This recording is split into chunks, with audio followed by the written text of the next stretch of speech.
You know, I never thought I'd say this, but for your consideration in the comments down below, Harry Melling as the Riddler.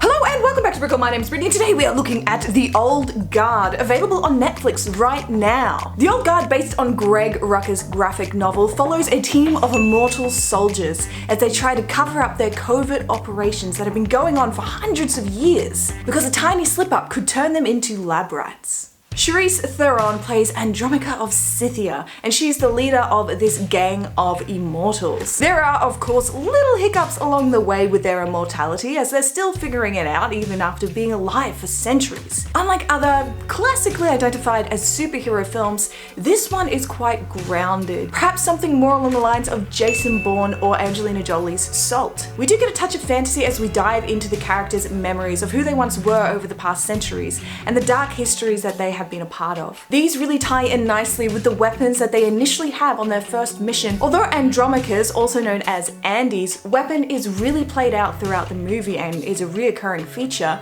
the other team members' weapons don't come up as often, and I do feel that is a bit of a shame. Because noted, there is always comfort in the century or the era that you come from. I mean, people are still going on about how 80s and 90s are so amazing. So no doubt I would have loved to have seen a lot more of their classic weapons involved in these assaults and these missions that they go on. For myself, other than Charlize Theron, the other notable actor who was just a bit of a light bulb moment for me, I was like, that's Dudley! That's Dudley! What the hell? So yes, what's his name? So yes, Harry Melling is in this and he is the antagonist. He plays the role quite well, as is expected of a modern day young CEO of a pharmaceutical company. But as well, he does hit all the cliche moments and doesn't do anything that's not expected. Kiki Layne plays the latest addition to the immortal team. And although initially it feels disconnected, like you've been thrown into this other part of the world that doesn't seem to coincide with the immortals, it really is an amazing way to introduce her character. I won't tell you too much about it because I want you to experience it for yourselves, but I just love the way that they set up her world and what it is and how quickly distrust can be built between her and close ones when they realize something's not right. There's really only one relationship looked at in this film, which is a really nice touch. Joe and Nikki come from the Crusades era, and the fact that they were on either side of the war and have now grown to love each other is a really nice addition to this movie.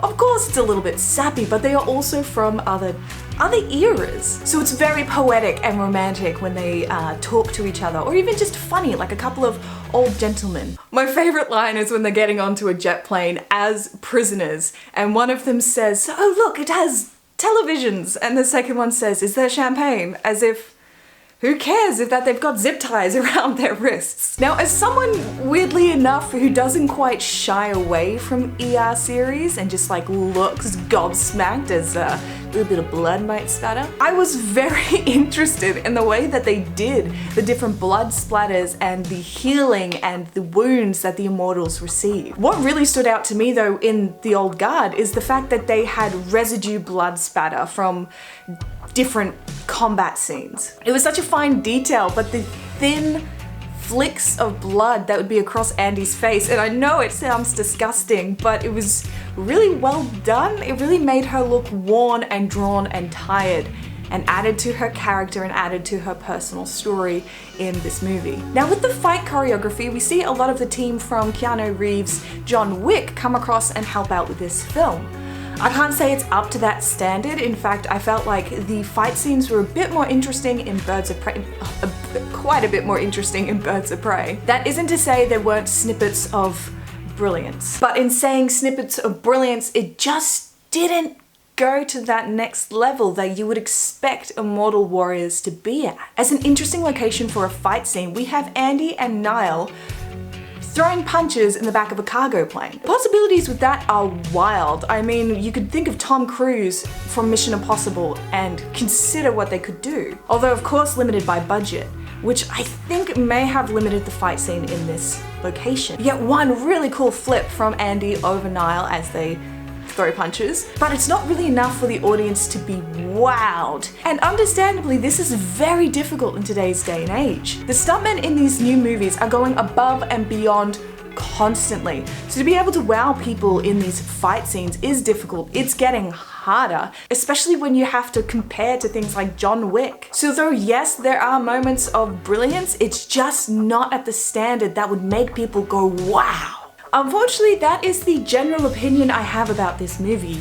Yes, you could put it in the same sort of aesthetics as Jason Bourne, any of those movies. There's something missing in it that doesn't allow it to be as groundbreaking as it could be. The theories that it does look into, however, relating to immortality, they are very fascinating, especially one missing immortal that I won't go into, but just know that this missing immortal, her story is tragic, and the fear associated with that is very interesting as part of this story. It really hits to the core of the fears and the downsides of being immortal, how it's not all it's cracked up to be. So when it comes to The Old Guard, guys, although it doesn't hit the wow factor that I was hoping it would, it's definitely a very interesting look into what graphic novel movies can be, something more along the lines of Jason Bourne rather than The Avengers. So it is a good watch, and it's not a movie that I would recommend you miss because there are some very fascinating elements within it,